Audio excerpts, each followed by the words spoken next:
She was just a female mechanic looking for her next project until she bought a 1969 Corvette for $3,000 from a stranger. It seemed like an incredible deal, but what she found hidden inside the car revealed a truth no one expected. A letter, a lost family, and a secret buried for over 40 years. This real-life story of kindness, legacy, and redemption will leave you speechless. Subscribe and tell us in the comments where you're watching from. Let's get started. They say some people are born with gasoline in their veins, and for Eleanor West, that couldn't be more true. At 47, Eleanor wasn't supposed to be crawling under old cars anymore. Years of hard work as a mechanic had taken a toll on her joints, and most of her friends had traded oil-stained jeans for quiet, stable lives. But not Eleanor. She still spent her weekends in the garage behind her small rental home in Idaho Falls, surrounded by shelves of dusty carburetors and dreams she hadn't yet let go of. She wasn't looking for a new project, but the craving never really left her.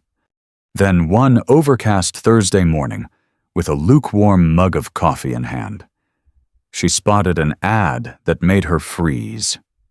1969 Corvette Stingray. Needs work. $3,000. Must sell fast. That price didn't make sense. Not for a 69. Not even one in bad shape. The ad was vague, with two dimly lit photos showing a blue Stingray cloaked in dust, hiding in the corner of a cluttered garage. Most people would have scrolled past. But Eleanor wasn't most people. She knew what she was seeing, even under all that dirt. The lines of that car were unmistakable. She picked up her phone, heart racing in a way it hadn't for years. Something told her this wasn't just about a car. Something was waiting. The voice on the other end of the phone sounded young, nervous, even. "Yeah, it's still available," he said. "Can you come today? I really need it gone." Eleanor scribbled the address down on a receipt lying on the workbench and headed out that afternoon. The drive took her to a fading part of town, one of those neighborhoods where the grass grows too high, and the houses look like they're waiting to be remembered. The place was quiet. A rusted mailbox leaned sideways, and the number on the peeling front door barely clung to the paint. A young man in his early 30s came out as she pulled into the cracked driveway. "You Derek?" she asked through the rolled-down window. "Yeah, you, Eleanor." She nodded. "Car's in the garage." The garage was detached, its siding buckled from years of sun and snow. Inside, the air smelled of damp concrete and old dust.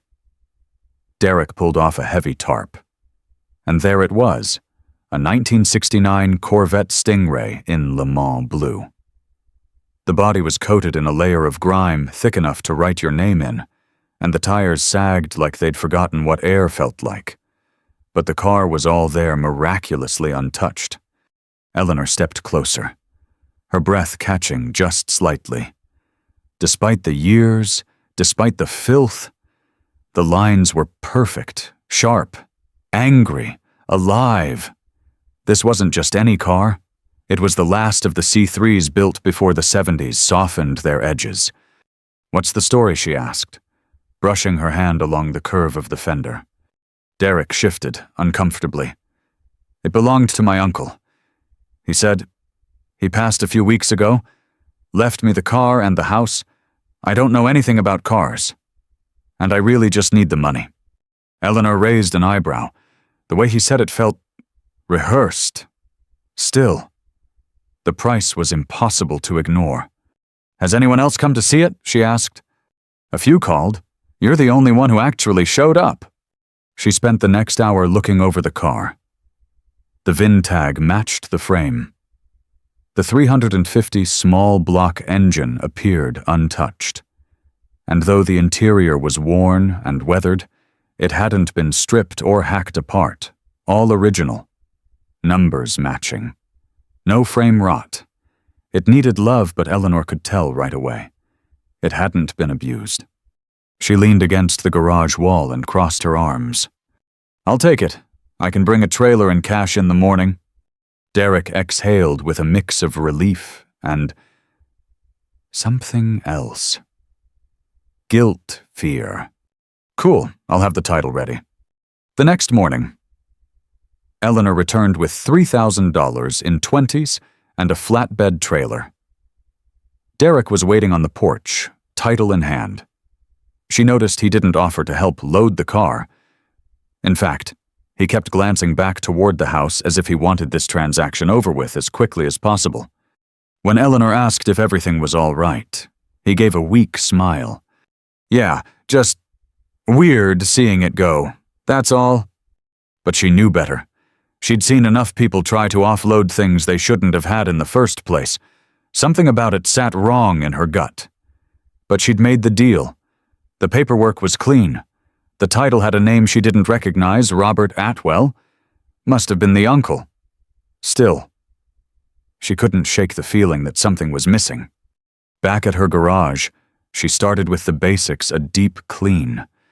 Years of grime peeled away like layers of old wallpaper.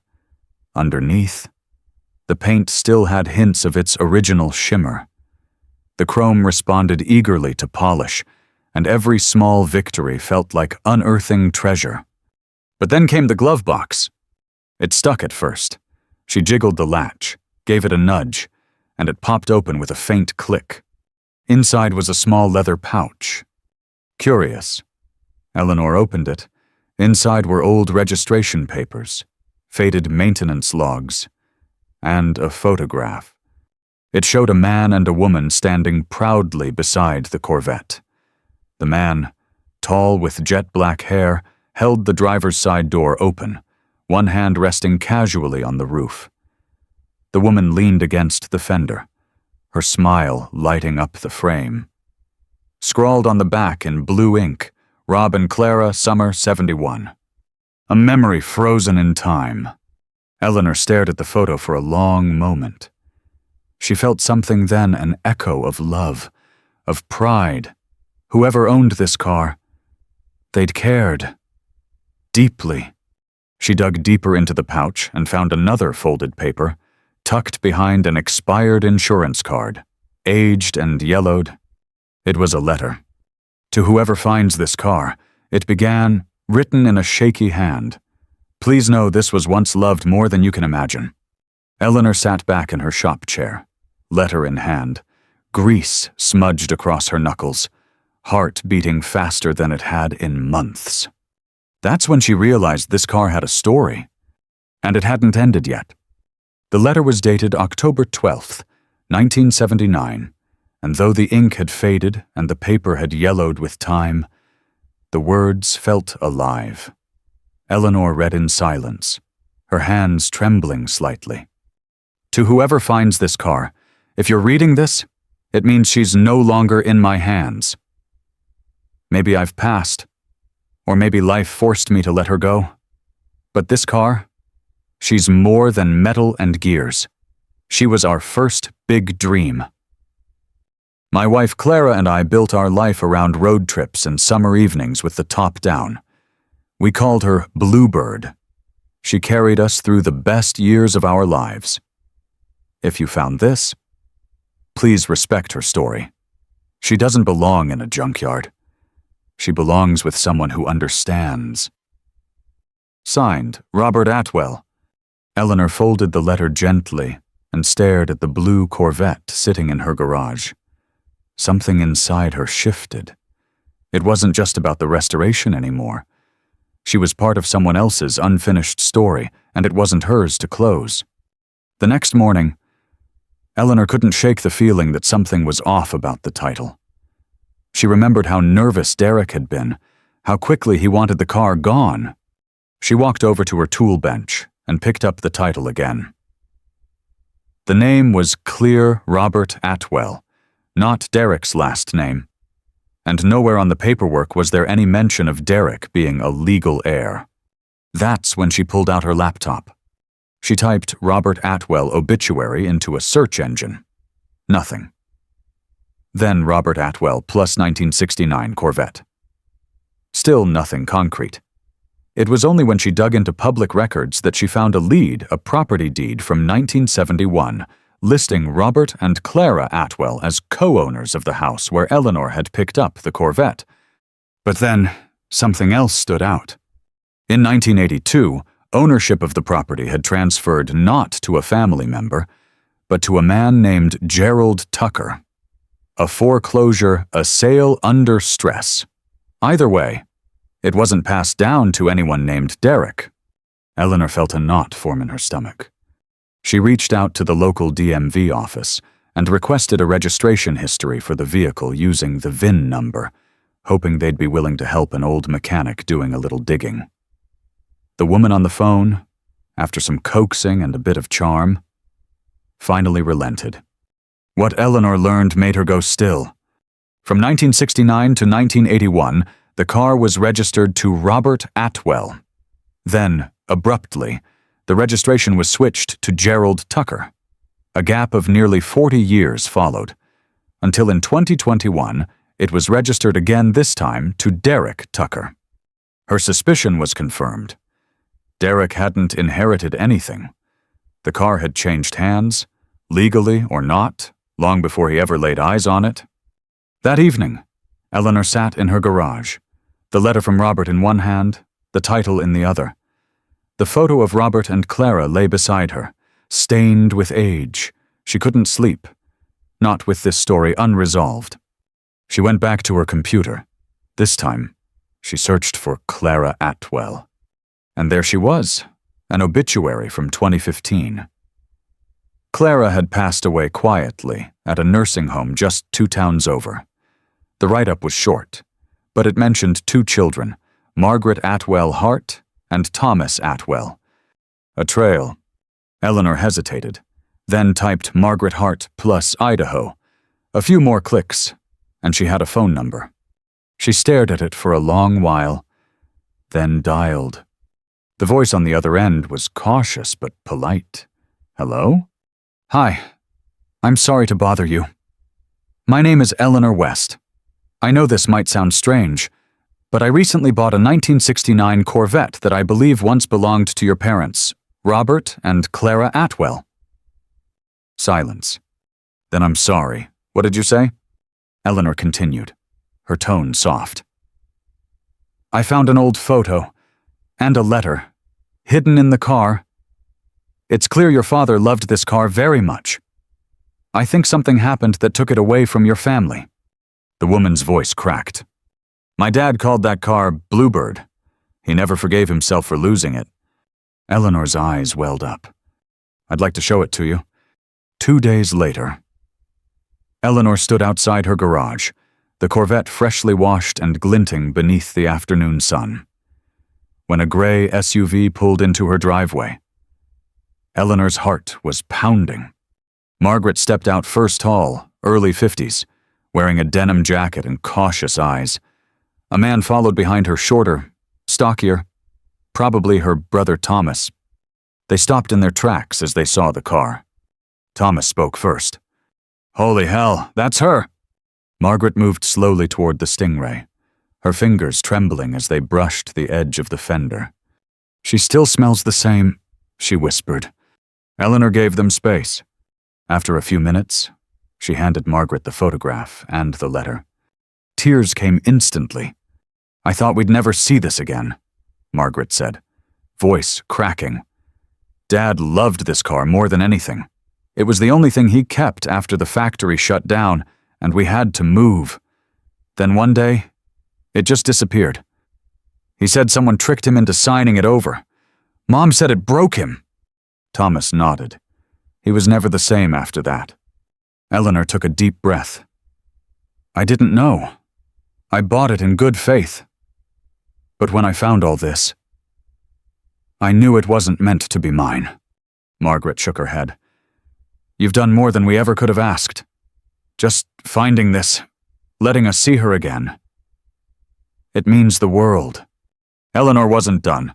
I want you to have her back. The siblings froze.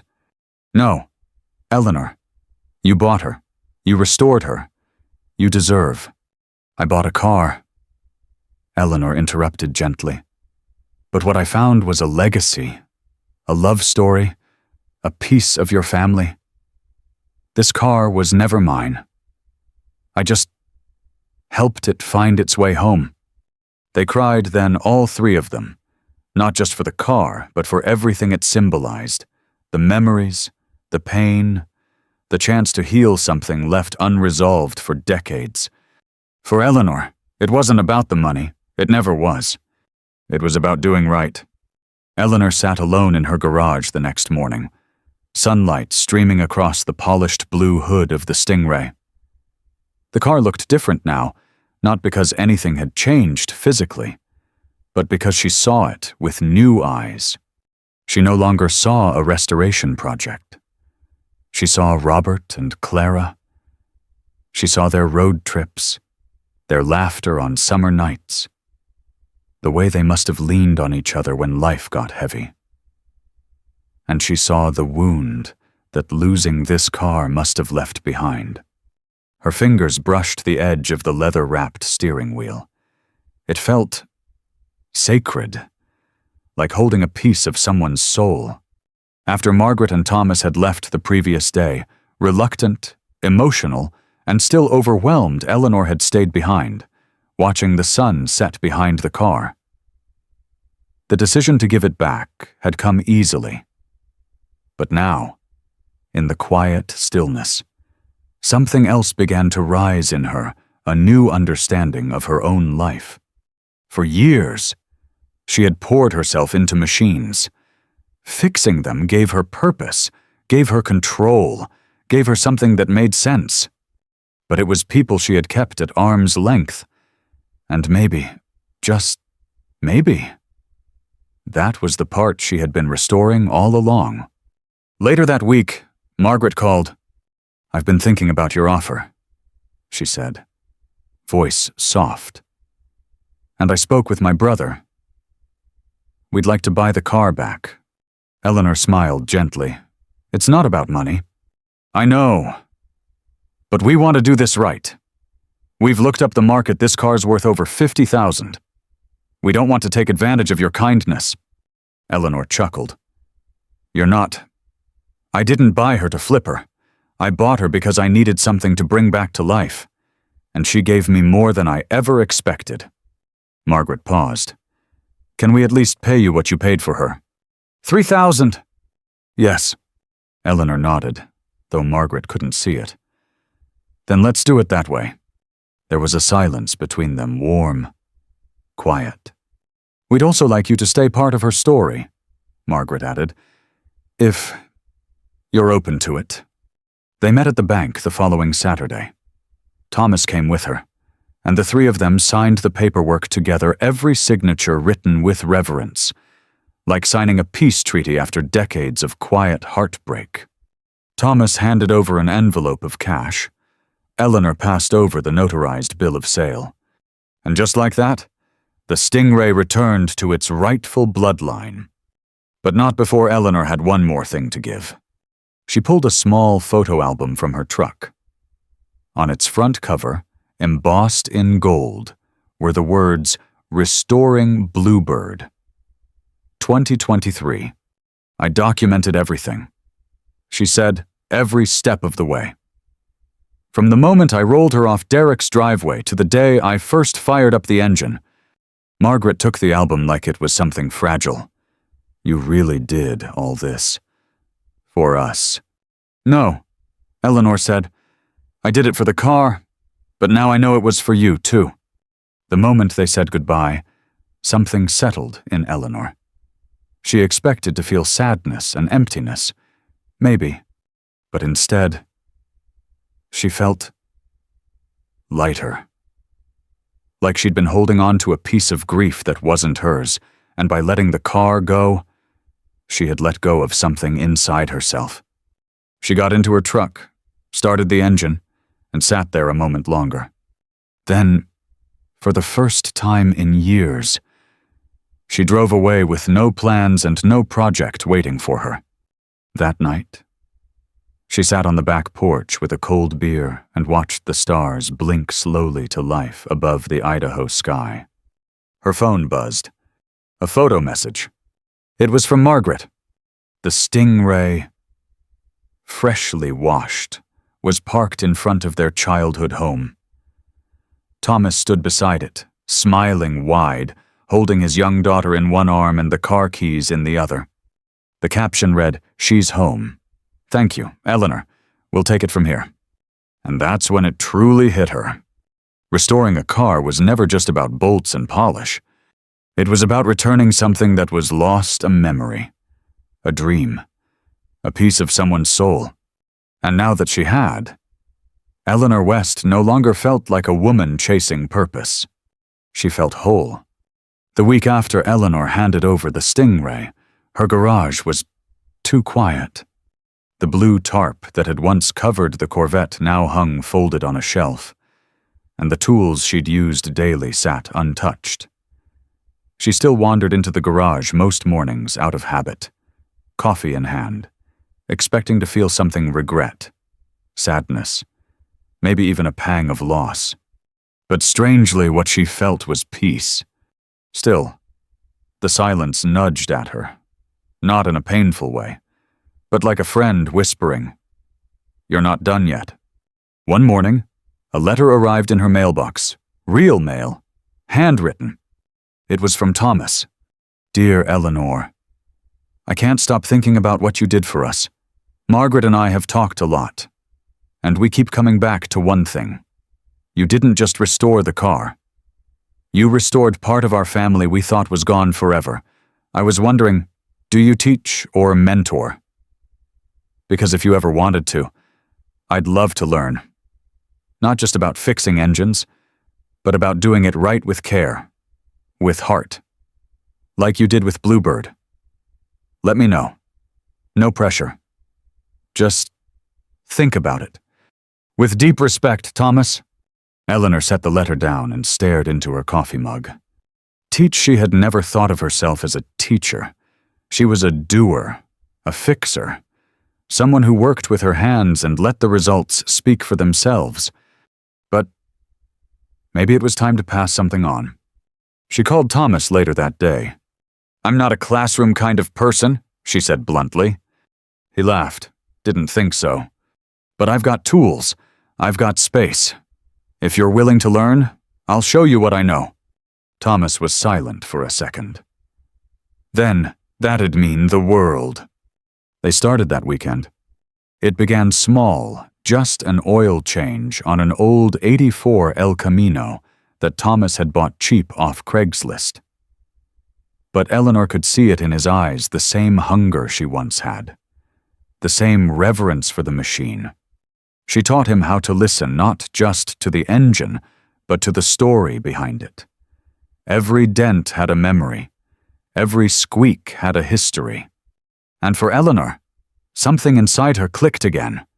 Not because she missed the work, but because she finally had someone to share it with. Word spread quickly through town.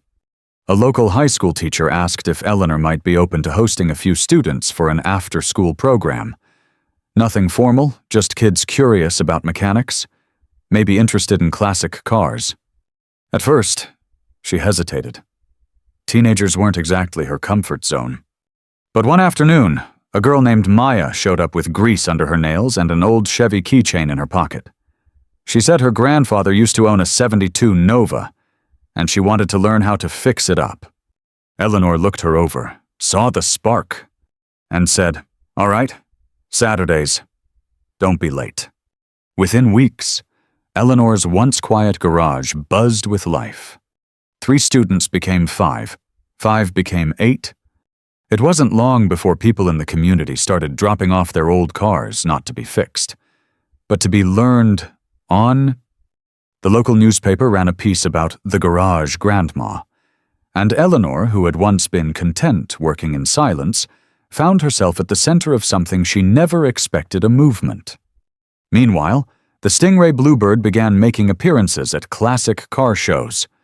Margaret and Thomas proudly told its story, how it had been lost, nearly forgotten, and then restored by a stranger who turned out to be family in spirit.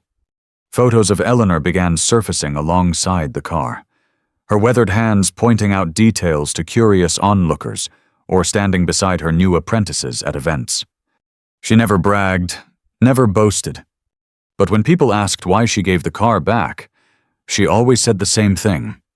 Because the story wasn't mine to keep, I just helped it find its way home. Then came the invitation. An email from a national car magazine, American Restoration, asking if they could feature her in their next issue. Eleanor stared at the screen for a full minute before laughing out loud. Her in a magazine. But she agreed.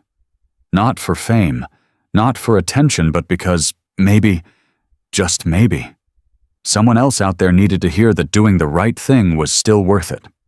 In the interview, when the journalist asked what she was most proud of, Eleanor didn't mention horsepower, paint jobs, or rare models.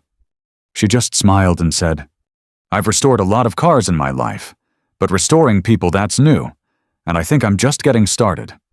It was late fall when the letter came. Not an email, not a text. An actual envelope, handwritten, stamped, addressed to Eleanor West. Inside was a folded piece of lined paper and a photo. The letter was from Clara Atwell's younger sister, Helen, who had seen Eleanor's story in the local newspaper.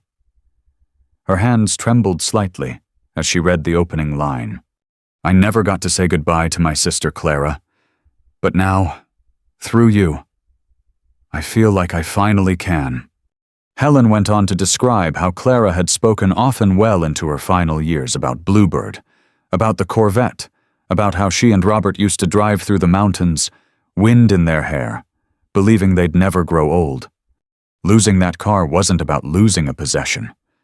Helen wrote, it was about losing their beginning, their freedom, their love story. Eleanor set the letter down and stared at the photo that had come with it, a grainy Polaroid of Clara sitting on the hood of the Corvette in 1970, her laughter frozen in time. Eyes gleaming, and then the tears came. That night, Eleanor didn't sleep. Instead, she walked into her garage, sat down at her workbench, and opened a small wooden box she hadn't touched in years. Inside were photos from her own life, faded snapshots of her with her father, back when he first taught her how to change oil. A picture of her and her first dog, Buddy, sitting on the hood of a rusted-out Ford. A birthday card from her mother that simply said, "Keep building, baby girl." She hadn't looked at these in a long time, hadn't wanted to. Because, in truth, Eleanor wasn't just restoring other people's stories, she was trying to make peace with her own. The next morning, she called Margaret and Thomas. "I'd like to take one more ride," she said, "with Bluebird." They didn't hesitate. "When?" "Next Sunday. The mountains. I think I owe her that much." That Sunday morning. The sun peeked shyly over the horizon as Eleanor stood in front of the Corvette once again. Margaret handed her the keys, but not before clasping her hands. "Take your time," she said, eyes glossy. Eleanor nodded, slid into the driver's seat, and took a long breath. The engine started with a low, beautiful growl. The kind that wasn't just mechanical, it was alive. She pulled out onto the open road, the wind slicing through the windows, the steering wheel steady in her grasp. She drove for miles, through winding roads blanketed in orange leaves, through quiet hills that rolled like soft waves, through memories that weren't hers, but felt like they could have been. And when she reached the overlook, the place Margaret had told her Clara and Robert used to park and watch the stars, she stopped, got out, and just stood there. For the longest time, she didn't speak, didn't move. Then, almost in a whisper, she said, "You made it home." She pulled the letter from Helen out of her coat pocket and placed it gently on the dash, along with the old photograph of Clara. Then she did something she hadn't done in decades. She cried, not quietly, but deeply, like letting go of a weight she didn't know she'd been carrying. And when she finally looked up, the sky had shifted into a soft gold, A new day was beginning. The drive back was different. Not heavier, but lighter. Like Bluebird herself knew, this was the end of a chapter. Back in town, the garage was full again. Students laughing. Maya, the young girl who reminded Eleanor so much of herself, had grease on her cheek and was elbow-deep in a carburetor. Thomas had returned too, now working on a 70s Camaro Eleanor had picked up as a teaching car. But something else was new. A wooden sign, freshly painted, now hung above the shop entrance. West & Co. Stories on Wheels. It had been Maya's idea. "You fix more than cars here," she had said. "You bring stories back to life?" Eleanor laughed when she first heard it. But now it felt right. Then came the school board's visit. A superintendent, curious after hearing about Eleanor's garage from parents and local press, dropped by unannounced. What she saw amazed her. Teenagers completely engaged, focused, hands-on, learning patience, precision, and pride. The next week, Eleanor received a proposal funding for a community program, a partnership with local schools, a way to officially teach what she had been giving so freely. Eleanor stood in her garage, holding the letter, stunned. Her life had started with a wrench, and now she was building something much bigger than just restored metal. She was building a legacy. One evening, long after the last student had gone, Eleanor sat on the porch, watching the sun dip below the trees. Thomas came by, carrying 2 root beers, like it was a peace offering. He sat beside her, and for a while, they said nothing. Then Thomas spoke. "You know, if my dad were still here, he would have thanked you." Eleanor looked over, surprised. "For what?" "For giving us something he never got to finish." She nodded slowly. "Maybe we're all just trying to finish someone else's story." Thomas smiled. "Maybe. But I think you started a new one." That night, Eleanor walked into her garage, flipped off the lights, and stood in the dark. The smell of oil and old leather still lingered, but it didn't feel like a shop anymore. It felt like a home, a place where broken things became whole again, where lost stories found their voice, and where a woman who once thought her best days were behind her discovered that her heart still had miles left to go. The old wind chimes on Eleanor's front porch had never meant much to her before, just some rusted metal tubes left behind by the last tenant. But now, on quiet mornings, when the breeze caught them just right, they made the softest, most wistful melody, almost like the past whispering thank you. The community garage she once thought would be a side project had grown into something so much bigger. Every day, new hands came through that door, some young, some old, all drawn by the same desire to learn, to build, to be part of something that felt real. And Eleanor had become the heart of it all. Not just the teacher, not just the mechanic. She had become the soul of the story. A year after the Corvette had returned to the Atwell family, Eleanor received a call from Margaret. "Hey, would you mind coming by this Saturday?" "Is everything okay?" Eleanor asked. There was a long pause. "We just have something we want to show you." That Saturday, Eleanor pulled into a familiar driveway. She hadn't been back since the day she took that final drive in Bluebird.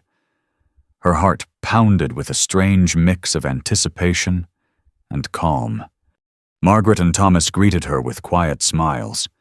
Then they led her to the garage. Inside, the 1969 Corvette sat under soft lighting, polished to perfection. But something was different. A plaque sat beside the car, mounted on a wooden stand. It read, "Bluebird restored with heart by Eleanor West, returned to her rightful nest in 2023, a symbol of family, honor, and second chances." Next to it was a photo album, the same one Eleanor had given them, but now updated.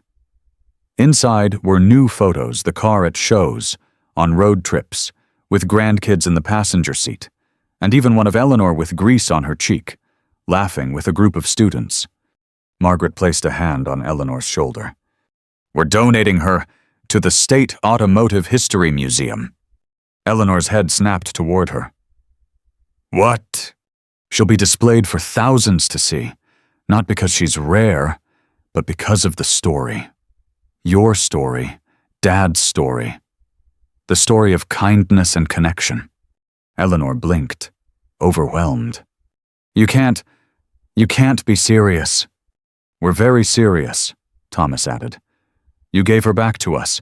Now we want the world to know what that meant."